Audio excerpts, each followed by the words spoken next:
FSU travels to Doak South in Moral Gables tonight, prime time on ESPN, to take on Telemundo Taggart and the Miami Hurricanes, who haven't looked this good since the Ken Dorsey days of 2001. Okay, enough of the jabs. Welcome to the channel. No hard feelings here. I can't lie. The Canes, they look really good this year. Cam Ward, you see what he does. He's lighting teams up. And there's a reason Mike Norvell wanted him. The D-line is playing out of their minds. The linebackers they have, they're flying all over the field.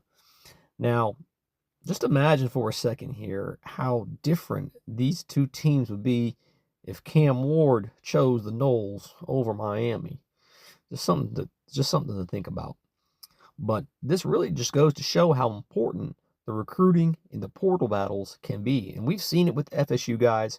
In Verse, Benson, Jermaine Johnson, how one player can just flip a team. And speaking of recruiting battles, the Canes are expecting over 100 high school recruits in attendance tonight. So there's a lot on the line in this game. But enough of that. Let's actually move on to this game. Now, ESPN gives Miami a 91% chance to win. So there's a small glimmer of hope for Florida State, which I'll address in this video. Now, Miami leads the all-time series 35-33. So Miami has a chance to extend that streak, or the Noles can close that gap if they can get the ball to bounce their way. Now, since 2005, Miami has only beat FSU 6 times. And FSU has won 13 times, so they've more than doubled them up. So let's take a look at this game. Let's start with the coin flip. If you're Miami or FSU and you win the coin toss, what do? Do you elect to receive, or do you defer to the second half? Let me know in the comments below, if you were the coach, what would you do and why? I'm going to give you my opinion. If you're Miami, you want to elect to receive the ball and bury FSU from the jump.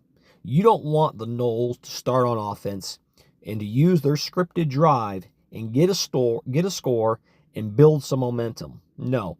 If you're Miami, you take the opening drive, you take it down for a score, you get that stadium of 5,000 fans rocking behind you, and the defense is going to be juiced. That's not what you want if you're an FSU fan. That's not what you want if you're Brock Glenn. So if I'm Norvell, I'm not starting the game on defense and putting my quarterback in with the opening drive, playing from behind. No, I'm electing to receive, and I'm laying it all on the line. I'm putting the pressure on Miami to play from behind, which doesn't really mean much because they've been in a number of tight games, and they've proven they can come back. But in order for FSU to even have a remote chance of winning this game, remember, ESPN gives Miami a 91% chance to win. So if Florida State wants to capitalize on that 9%, it has to start with that opening drive, which requires, yes, a little luck, which I'll talk about in a minute.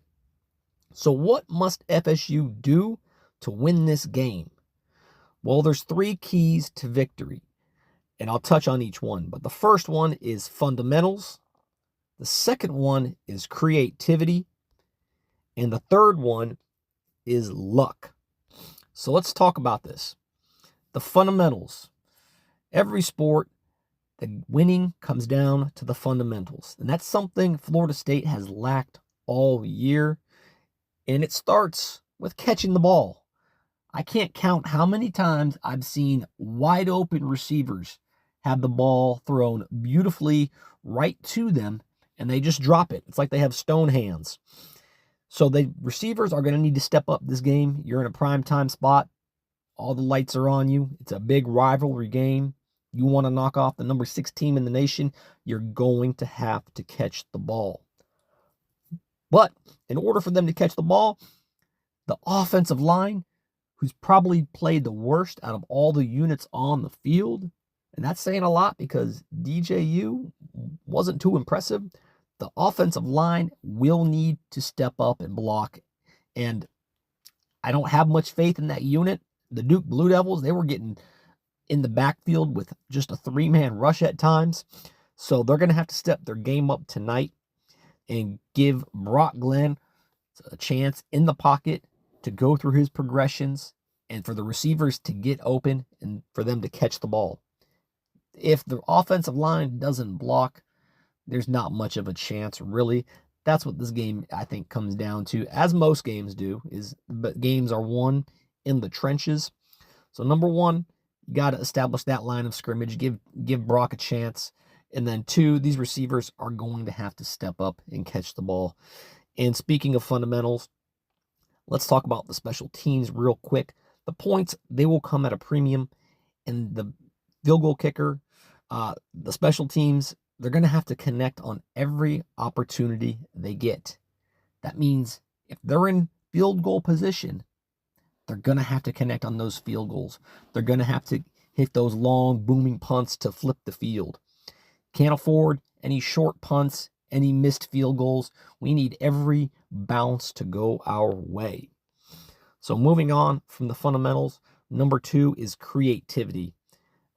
We're going to have to see some new formations out of Norvell, and that leaves a lot to be desired because, to be honest, his play calling has been pretty vanilla, pretty lackluster, to be honest.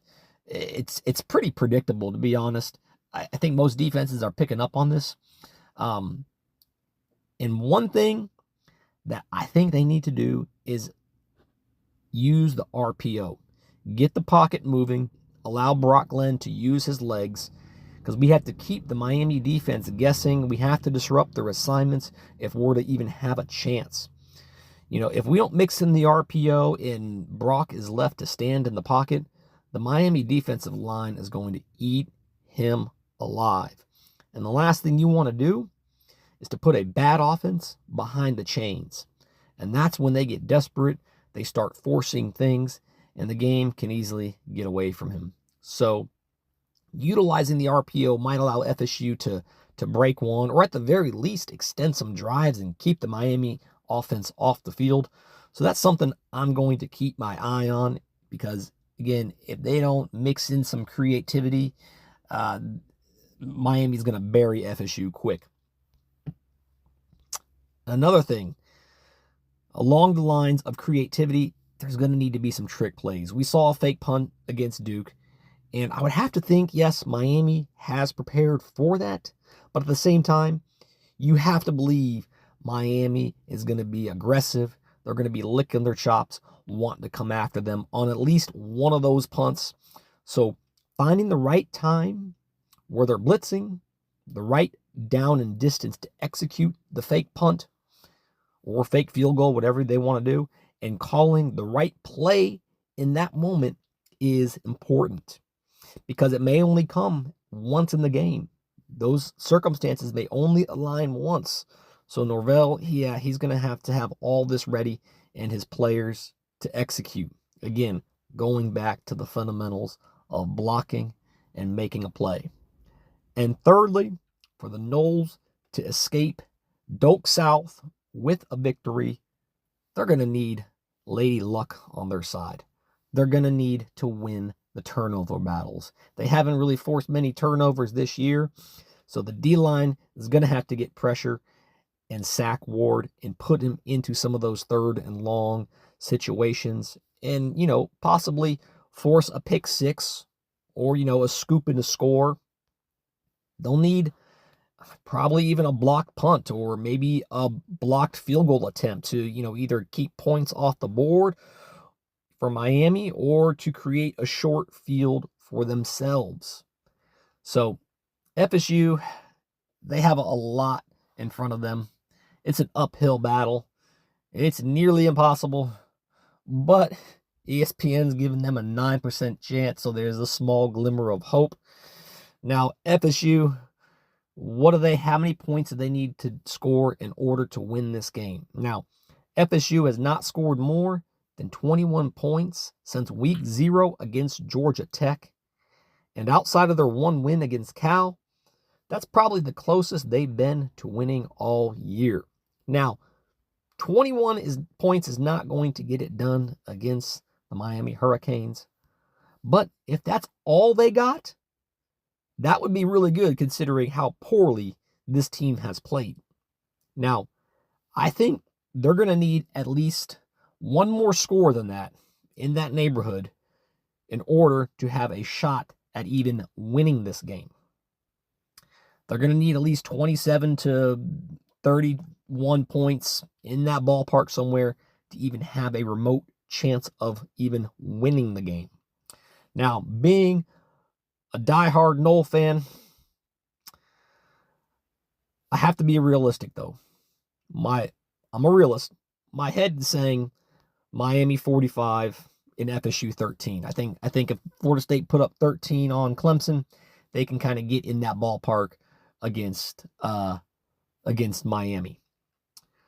But as I said, I'm a diehard Nole fan, and my heart is saying FSU 28 and Miami 27. Noles knock off number 6 Miami in prime time in Doak South and get the dub. Let me know, what must FSU do to win this game?